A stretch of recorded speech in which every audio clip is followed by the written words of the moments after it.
దేశవ్యాప్తంగా వర్షాలు దంచి కొడుతున్నాయి. ఉత్తరాది రాష్ట్రాల్లో వరదలు బీభత్సం సృష్టిస్తున్నాయి. హిమాచల్ ప్రదేశ్లో క్లౌడ్ బర్స్ట్ కారణంగా 2 మృతి చెందగా 20 మంది గల్లంతయ్యారు. గుజరాత్, హర్యానాతో పాటు మహారాష్ట్ర, కర్ణాటకలో కూడా కుంభవృష్టి కురుస్తోంది. ఇక ఉపరితల ఆవర్తనం కారణంగా తెలుగు రాష్ట్రాల్లో విస్తారంగా వర్షాలు కురుస్తాయని వాతావరణ శాఖ ప్రకటించింది. హిమాచల్ ప్రదేశ్లో వరదలు బీభత్సం సృష్టించాయి. కుండపోత వర్షాలు లోతట్టు ప్రాంతాలను ముంచెత్తడంతో 2 మృతి చెందగా 20 మంది గల్లంతయ్యారు.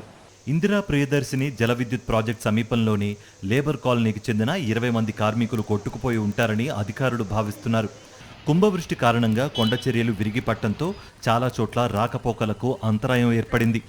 బియాస్, సట్లెజ్ నదుల్లో నీటి మట్టం అంతకంతకు పెరగడంతో స్థానికులు భయాందోళనకు గురవుతున్నారు.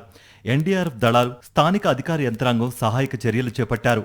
బియాస్ నది ఉధృతంగా ప్రవహించడంతో మనాలి, చండీగఢ్ జాతీయ రహదారి పాక్షికంగా దెబ్బతింది. బంజర్ సబ్ డివిజన్లో ఓ వంతెన కొట్టుకుపోయింది.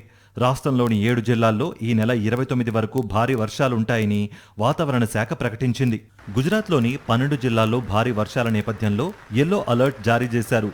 చాలా జిల్లాల్లో ఉరుములు, మెరుపులతో కూడిన వర్షాలు కురవడంతో ఇళ్లు, స్కూళ్లలోకి కూడా నీళ్లు చేరాయి.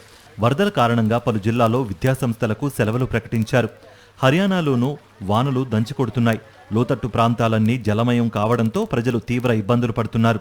మహారాష్ట్ర, కర్ణాటక, కేరళలోనూ భారీ వర్షాలు కురుస్తున్నాయి. ఎడతెరిపి లేకుండా కురుస్తున్న వర్షాలతో జనజీవనం అస్తవ్యస్తంగా మారింది. కర్ణాటక, కేరళలోని పలు జిల్లాల్లో పాఠశాలలకు సెలవులు ప్రకటించారు. కర్ణాటకలోని హసన్ జిల్లాలో షిరిడి ఘాట్ వద్ద కొండ చర్యలు విరిగిపడ్డాయి. వెంటనే అక్కడకు చేరుకున్న రెస్క్యూ సిబ్బంది సహాయక చర్యలు చేపట్టారు.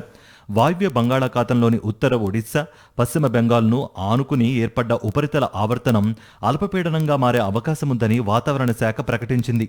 దీని ప్రభావంతో ఏపీ, తెలంగాణలో విస్తారంగా వర్షాలు కురవనున్నాయి.